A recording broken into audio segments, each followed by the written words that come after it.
Growing up, I always believed my family was barely scraping by. We weren't homeless, but there were more than a few nights where dinner was boxed mac and cheese or plain rice.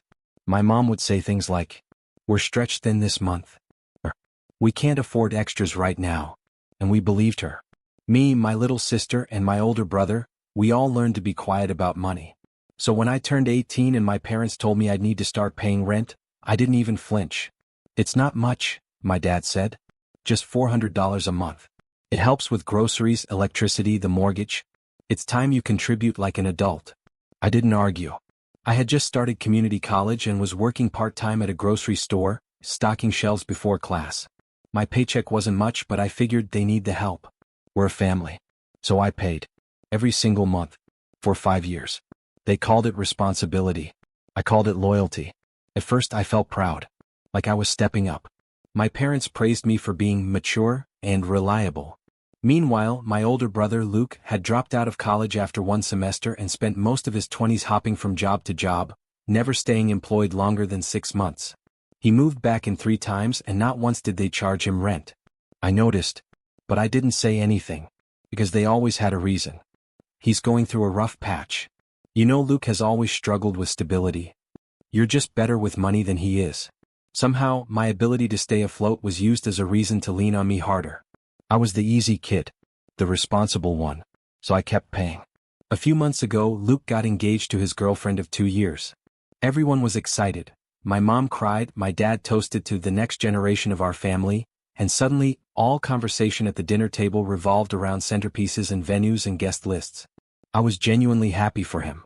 Until one night, I came home from work to find my parents sitting at the kitchen table with stacks of brochures. "We're covering the wedding," my mom said casually, not even looking up. I blinked. "Wait, what? Like, all of it?" "Yes," my dad said proudly. "He's our first to get married. It's a big deal. We've been saving for this." And that's when something twisted in my chest. Saving? I didn't say anything right away. I just stared at them stunned. They weren't rich. My mom worked retail. My dad drove trucks. There had never been extra money. I had assumed every penny I gave them went straight to bills. So what exactly were they saving for? That night, something ate at me. I couldn't sleep. My brain wouldn't shut off. And the next morning, I did something I had never done before. I asked where my rent money had actually gone. I waited until the house was quiet. My mom was folding laundry and I sat down across from her. "Hey, can I ask you something?" She looked up. "Of course, sweetie." I hesitated. "The rent I've been paying, has it been going to bills this whole time?" She froze just for a second. But I caught it. "Well, some of it. Not all." "Why?" "Just wondering." That's when she gave me this half smile, like she thought I'd find what she was about to say sweet. "We actually put a lot of it away in savings.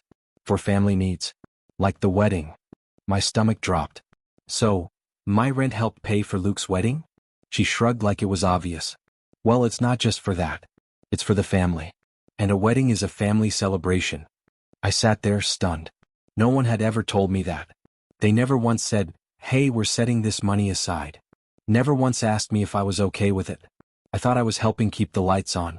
Instead, I'd been funding my brother's dream day while he lived rent-free and spent his money on concert tickets and new sneakers. As I sat there trying to wrap my head around it, my mom smiled again, like this was all perfectly fine. "You've always been so responsible. We knew you'd understand." That was it. That was the line. We knew you'd understand. They didn't tell me the truth because they trusted me. They told me nothing because they knew I wouldn't fight back. Because I was the easy one. The responsible one. The one who could be used without resistance. And for the first time in 5 years, I didn't feel responsible. I felt used. After my mom said, "You've always been so responsible. We knew you'd understand." I didn't say anything. Not because I didn't have anything to say, but because I was trying to figure out if I was being overly sensitive, or finally seeing things clearly. I went to bed that night feeling hollow. I stared at the ceiling and kept replaying the same thought. I paid rent. For 5 years. And not a single cent went toward helping us survive, only toward celebrating the child who did the least. I don't know why I expected a different answer. Maybe I thought he'd downplay it or act like it was all a misunderstanding. But when I brought it up, he didn't deny it. He didn't even flinch. "Yeah, your mom and I agreed it would be good to put that money toward something meaningful. A wedding's not cheap." I just stared at him. "But I thought you needed help. For the house." 4 groceries. I wouldn't have paid all that money if I knew it was just going into a savings account for Luke. He sighed like I was exhausting him. Look, we weren't struggling. You were 18. It was about learning responsibility. I blinked. So, you didn't need it? No. But you needed to grow up. It was a lesson. A lesson. A lesson that cost me over $24,000. I had worked through college. Woke up at 5 a.m. to restock grocery shelves, went to class, then worked tutoring shifts on weekends. I turned down trips. Said no to friends. Avoided dating because I didn't feel financially stable. All because I believed I had to help my family stay afloat. Meanwhile, Luke spent those same years job hopping, taking breaks to figure things out, and somehow never once being asked to chip in. He lived rent-free, ate for free, and now his wedding was being paid for by my sense of duty. And when I finally confronted my parents, they acted like I was ruining something beautiful just because I asked where my own money had gone. I thought maybe, just maybe, he didn't know. That he'd be shocked. That he'd say, "Wait, they used your rent money for my wedding? That's messed up." But instead, when I told him, he shrugged. "Yeah. Mom said you were helping out." "Helping who?" I asked. "The family," he said, like that explained everything. Then he laughed. "Come on, don't act like you're broke. You're good with money. You'll be fine." I stared at him. This guy, who hadn't held a job longer than 6 months, was telling me not to complain because I was good with money. I realized then. They all saw me as the stable one. The safety net. The one who'd just quietly carry the weight so they didn't have to. They didn't hide it because they felt guilty. They didn't hide it because they didn't see anything wrong. To them this was fair. I made less noise. I had fewer problems. Therefore I could be used. It took me a week to work up the nerve. But I sat my parents down and said, "I've been doing the math. I gave you over $24,000 across 5 years. Since it didn't go to bills, I think I deserve to be repaid, at least part of it." They didn't scream. They didn't cry. They laughed. My dad actually said, "You're joking, right?" My mom shook her head. "Sweetheart, you lived here.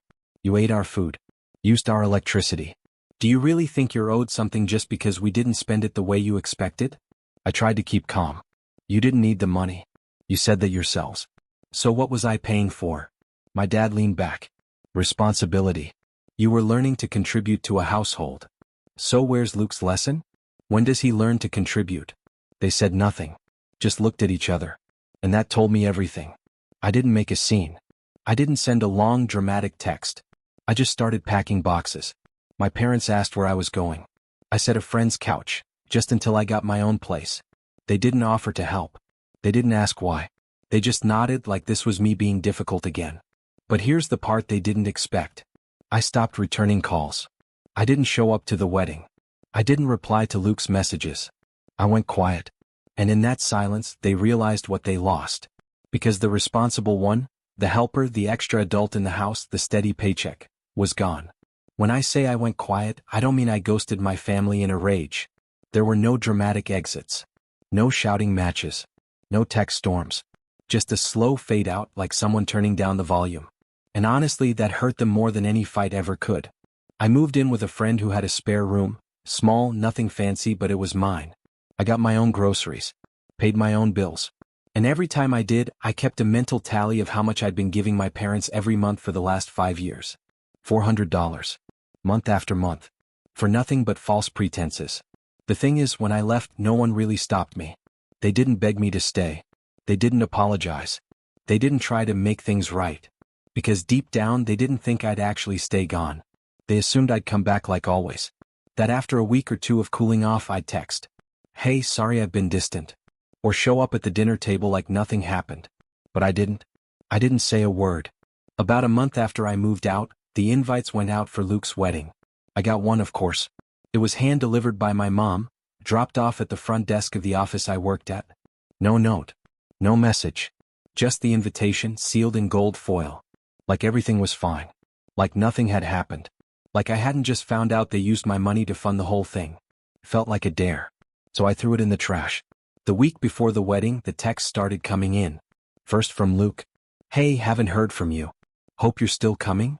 You don't need to be dramatic about the rent thing. It's not that deep. Don't ruin this for mom and dad. Just show up." Then from my mom. "Family comes first. We love you. Please don't let this come between us." Oh, now it's love. Now I'm family. When I needed fairness, I was the helper. The reliable one. The mature adult. Now that I was absent, suddenly I was their missing child. Too little. Way too late. The wedding came and went. Photos got posted on Facebook. Everyone in matching pastels, smiling like they hadn't emotionally bled me dry. My brother holding a champagne glass with my parents behind him, beaming. People commented. So beautiful. Family looks amazing. Where's my name? I didn't answer. Didn't even log in. But then, 3 weeks later, my phone buzzed with a new number. I opened the text. It was from my dad. Hope you're happy. You embarrassed your mother. You've always thought you were better than us. Maybe don't come back. I stared at the screen, jaw clenched, heart racing. This man, who told me I was learning responsibility, while he funneled my money into wedding venues and catering, was now saying I embarrassed them. Because I didn't show up. Because I didn't smile through betrayal. Because I had the nerve to say, no more. I thought maybe I'd feel guilt. But instead I felt nothing but relief. That message? That was the final nail. I wasn't just the wallet. I was the scapegoat when things didn't go their way. They could use my money, my time, my patience. But the second I removed myself, I became the problem. It finally clicked. I had spent years chasing love and validation from people who only loved me when I was useful. And now, I wasn't useful anymore. And that was the best thing that could have happened. A month after the wedding, I got a message from my cousin, one of the few people who actually saw through the family dynamic. So your parents are freaking out. Luke and his wife are struggling to pay their bills. Apparently your dad was hoping you'd step up and help cover their apartment for the first few months. I laughed. Out loud. They still thought I'd swoop in. Still thought I'd come through. But I was gone. And I was never going back. It had been weeks since the wedding when my phone buzzed again. This time it wasn't my parents. It wasn't a guilt trip from a relative. It wasn't another passive-aggressive jab from someone who only knew one side of the story. It was Luke, my brother, the golden child, the one whose wedding I accidentally funded without ever getting an invite I could accept in good faith. Hey, can we talk? That's all it said. No punctuation. No warmth. Just a ping out of nowhere like he hadn't been complicit in what happened. I didn't respond right away. I stared at it for a full 10 minutes, sipping cold coffee in the kitchen of my tiny but independent apartment. I knew why he was reaching out. I already had the warning signs. My cousin's message, the rumors trickling through social media. Turns out, weddings are expensive. Turns out, living with your new spouse and no income stream doesn't magically work itself out. And the parents who once promised a financial cushion? They were drying up fast. 2 days later, he knocked on my door. I hadn't told him where I lived. So either he begged someone for it or my mom still had a few connections left unblocked. He looked like a mess. Unshaven. Hoodie. Shadows under his eyes. But more than that, he looked uncomfortable. Like a man who's never had to ask for help, but now had no choice. Hey, he said. I leaned on the doorframe. Surprised you're not off on your honeymoon, funded by my life lesson. His face dropped. Look, I didn't know everything. Mom and Dad didn't tell me it was your rent they used. Come on, Luke. I cut him off. They told you I was helping. You just never asked what that actually meant. You liked it better that way. He didn't deny it. Just shoved his hands in his pockets. We're kind of in a bad spot, he mumbled. There it was. The pitch.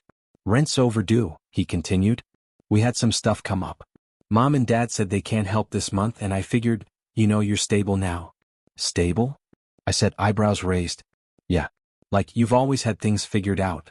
I looked him dead in the eye. No. I just didn't have anyone cleaning up after me. He swallowed hard. I'm not asking for a handout. Just a loan. We'll pay you back. I laughed. Not out of cruelty, just disbelief. You already owe me $24,000. Want to start there? He went quiet. I opened the door wider. He looked hopeful. Then I pointed at a small whiteboard hanging on the wall. Read. You're not responsible for fixing people who broke you. I looked back at him. I needed help for years, Luke. Emotional help. Financial help. A break. Anything. And no one showed up. You all just kept taking because I let you. And I'm done being that person. He looked like he wanted to argue. But he didn't. He just stood there. And for a split second I saw it. That realization. That flash of understanding. That maybe he'd been carried his whole life. And now there was no one left to carry him. I didn't slam it. I didn't yell. I didn't curse. I just shut it. And for the first time in my life, I didn't feel guilty for putting myself first. It's been 6 months. I still live in the same apartment. Still budget like crazy. Still grind every day. But everything I have now, I earned. On my own. Without guilt. Without manipulation. My parents haven't reached out since. They don't check in. They don't apologize. That's fine. Because I finally understand something they never taught me. Love isn't proven by sacrifice. Loyalty doesn't mean obedience. And most importantly, family doesn't mean you owe them your entire life. They saw me as a safety net. A bank account. A quiet, dependable worker in their little machine. But now, I'm just me. And I'm finally free.